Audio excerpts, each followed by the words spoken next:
What would you say is the number one thing that you need to have? What are your top thing that you need to have on your backpack or whatever you're traveling? On my bike? Tools. Definitely tools, because tools to fix tools. it. Yeah. I used to travel with a screwdriver. Why? Because I've always felt that there was always a situation for a screwdriver. You can help someone. Yeah. No, I mean, if I travel, wherever I go, I always have a few items. I think to open bottles of wine, a corkscrew. Yeah. Super important. I hate it if you have a nice bottle of wine and you're like, fuck, how we open it? So that one, a pocket knife, which can be combined with like a screwdriver, like a corkscrew and a pocket knife. AirPods or earplugs to cover sound wherever you're sleeping. You can just don't hear anything. Don't hear. The room makes a snoozing. Sniffing. We're sniffing. Having a good time there. Yeah, snoring, exactly.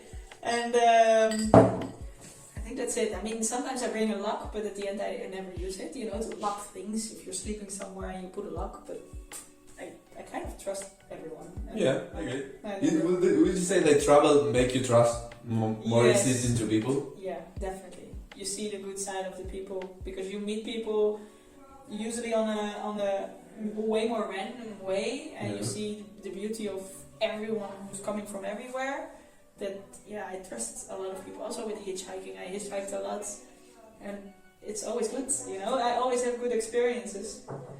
So I have a lot of trust in people. And also last week when I was in the middle of the Dolomites and I wanted to make a picture of a mountain and I accidentally dropped my 250 kilogram motorbike on the ground, and then luggage, so it was for sure around 300 kilogram.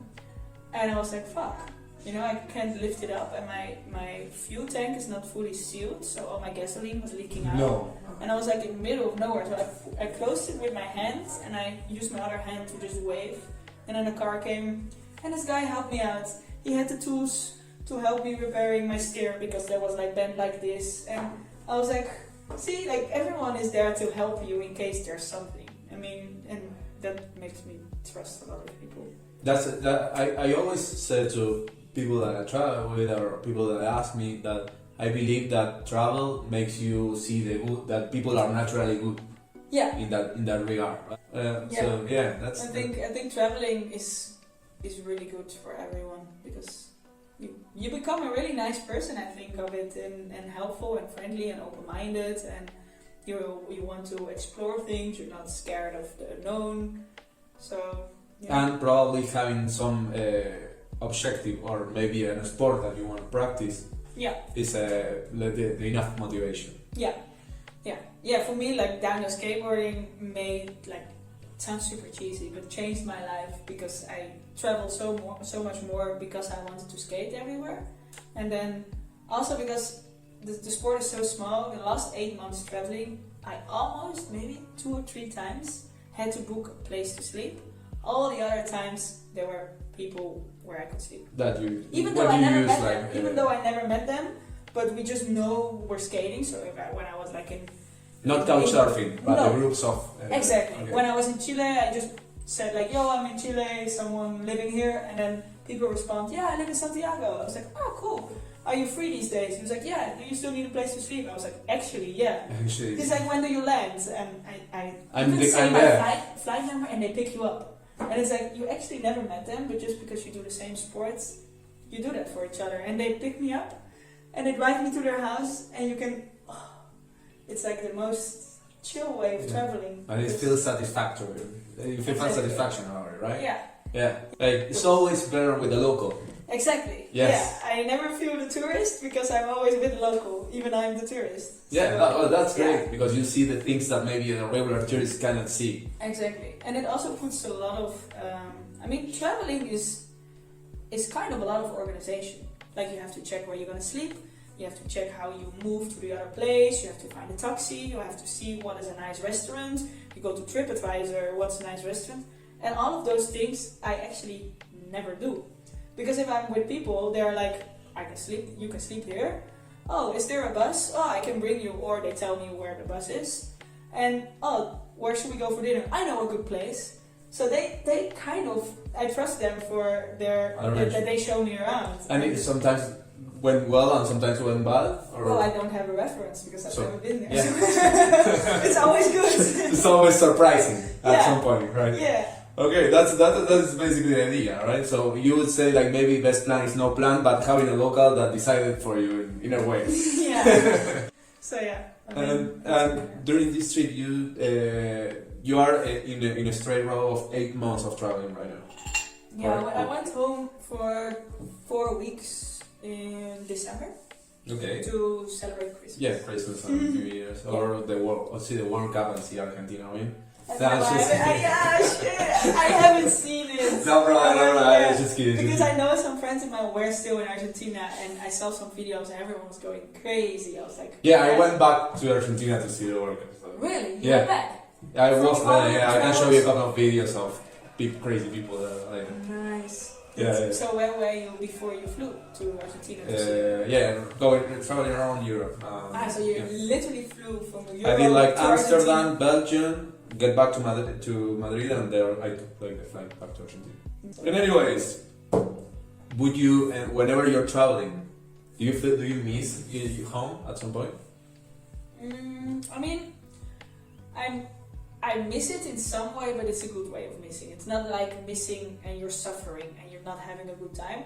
But of course, sometimes I'm calling my family because I'm wondering how they're doing. And then my sister, she has a baby, so she's my niece. She's now 1.5 years old, and then I see her on the camera, and I'm like, damn, she's walking already. And I completely missed the part of like seeing this girl growing up. Like, so sometimes I'm like realizing that back home it's really nice. But that's why I still make sure that I visit home so now and then just to enjoy it there. Okay, so in any case that you still, even though you miss, that you're enjoying your time and you try to get back from time to time. Exactly, and I'm actually calling my family way more than I would expect. Just because... Probably way more than you would do if you were there. Exactly. Yeah, okay. When I was living in the Netherlands, I wouldn't call that much, and now I still want to be involved in their lives. Like I still want to know what they're doing and what's up. Instead of if I come there and it's like, oh, what have you done in the last months? Like it's nice if my sister tells a story of like, okay, next week I'm gonna do this. Then if I call her next week, then I can say, hey, how did it went? Yeah. That you're still kind of connected to each other. And at the beginning, I never did that because I was so much. Oh, I'm here and there's so much going on and there's no time to call, but it's priorities obviously. Like there's always time if you make time for it. Of course. And now I don't know. Now I feel that I sometimes want to make time for it. That's good. I think that's good. But you are balancing all of that, like work and so on, and this practicing your sport, your activities, and going to your family and travel around the world in a bike or whatever media that you're doing. Yeah. So in a way, you feel that you are doing or putting much more energy and doing much more stuff that you will do if you were like in Amsterdam, like living a normal life? Yeah, definitely. My days are way more efficient, I think, if I'm traveling. I'm like, today I didn't do much. Well, but in general, I wouldn't say that. Yeah, I still did a lot of things, and sometimes I also have some days that I just arrange life. Kind of sounds kind of stupid, but I think you know what I mean. Yeah, or watching Netflix or just stay home. Stay home. Create this home feeling if you have it, and cook food for yourself and sit on your laptop and do some emails and just do things you usually don't spend so much time for. Okay. So sometimes creating that home feeling while you're traveling is good.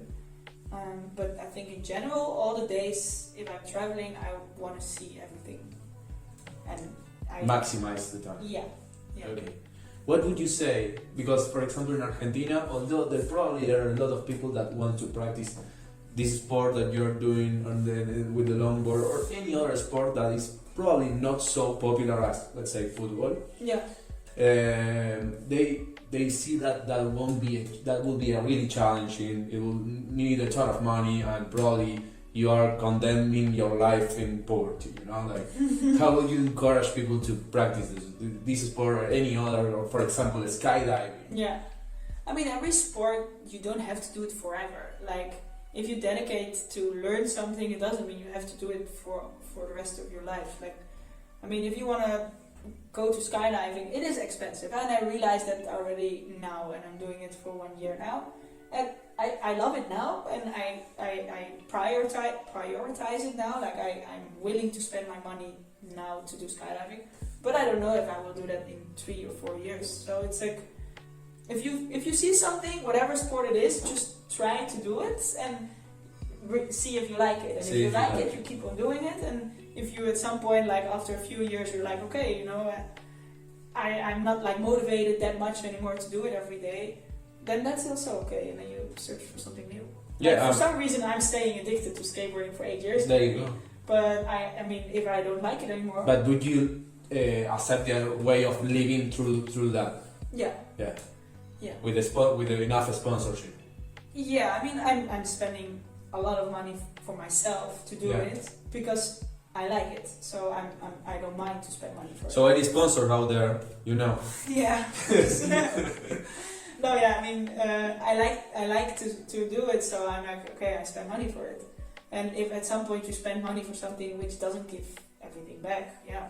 It's a priceless moment. It's unbelievable, and you will never forget it anymore. You know, it's like some experiences are so pure and so intense that's making everything good for me. Yeah. At the moment that you are going down, do you have the time at going at 70 kilometers per hour to think what I'm going to cook tonight? No. No. I have time to, if it's not a really hectic road, I can appreciate the environment a lot. Sometimes if I'm skating with other people, we're trying to communicate or play around a little bit and get close to each other. Okay. And it's not like verbal because you can't hear each other, but it's like non-verbal communication is the best. Because you have like this adrenaline rush and you both experience the same, but you can't really talk about it. And then once you reach the bottom, everything comes out. It's like, wow, did you saw this? Whoa, did you saw the deer crossing the road? Oh my god, yeah, that was so sketchy. I was like, man.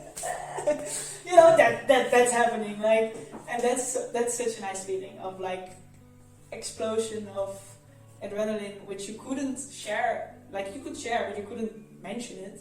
Yeah, sure. But there is a connection, right? Yeah.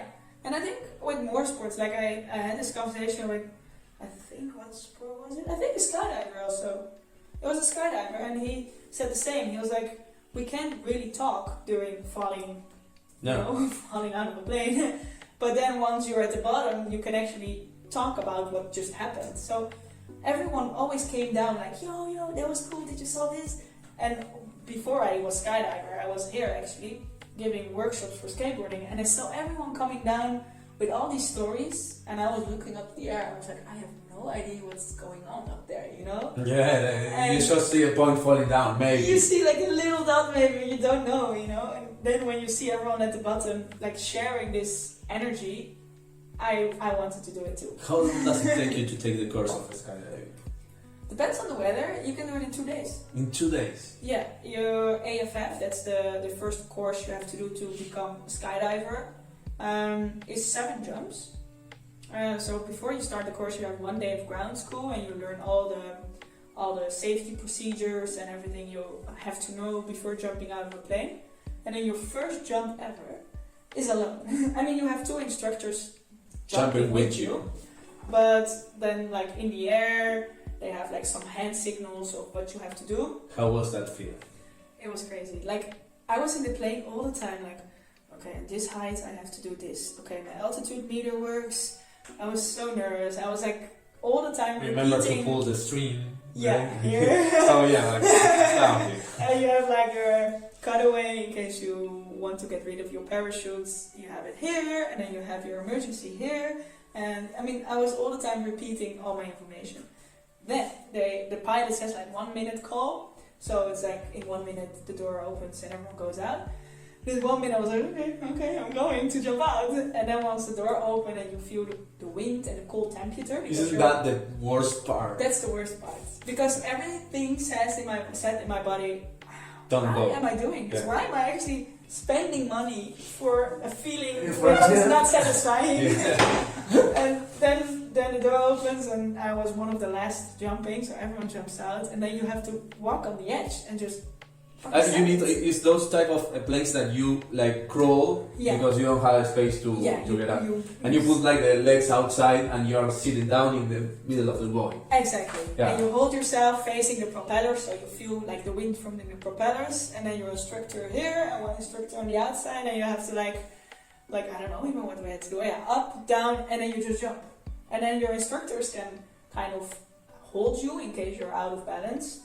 But the thing is, like, you never jumped out of a plane before. You have this instructors, which makes you like super comfortable. But then at some point at 2,000 meter, you have to pull your parachute. But you can't pull your parachute once they're like they're kind of close. You pull your parachute and then you're alone. And you never flew a parachute by yourself ever before. But you're still at 2,000 meter looking down like, okay, I now have to make sure I land exactly there. Yeah. That was the crazy. Was that a similar feeling that you have of like throwing yourself to the void? Maybe with the first time that you travel? Like What? you said, is that the similar feeling that you had while throwing yourself for the first time alone in the skydiving? Yeah. As the first time that you went alone by traveling? I said, I need to put myself there. Good one. In some way, yes. But in other way, if you travel, I had the feeling I kind of had control. And once I was there, I was like, I don't know if I have the control about it. But yeah, actually it's kind of similar, you're right. Because you're alone, but you have the ropes to decide where you want to go. But also you never knew what happens if you pull a rope. So you slowly start to pull and you're like, oh, okay, I'm going to the left. Oh, okay. And I think once my first travels, I was also so nervous, like in the train, all the time checking if I was on the right station, you know, and checking with the people in the train, like, hey, is this train really going to Prague? Yeah. I was like, okay. And is it stopping at this station? Just to check that you're on the right path. And I think that's also, if you've never traveled before alone, it's nerve. So like, hey, you know, I'm not going to get lost. Where I'm going to end up. Right? Exactly. Because you want to make sure that you end up in the location that you're supposed to go. Exactly. But once you land with the parachutes, you're like, yo, I can do this. Yeah. It's like, and then the second one becomes more fun, and the third becomes even better, and at some point you're like, I don't mind where I land. I will land anyway. I think that's with traveling now also, like, you don't have a specific plan where you want to go, but you will see wherever it brings you. Yeah, no, sometimes I book in advance the hostels, but usually like you see wherever you fall. Yeah. That's a really nice comparison, actually. Yeah, thank you. Yeah. Like, I'm trying to do this in a certain way massive. Yeah, exactly. I mean, how more times you jump, how more times you're secure that you will land somewhere. Exactly.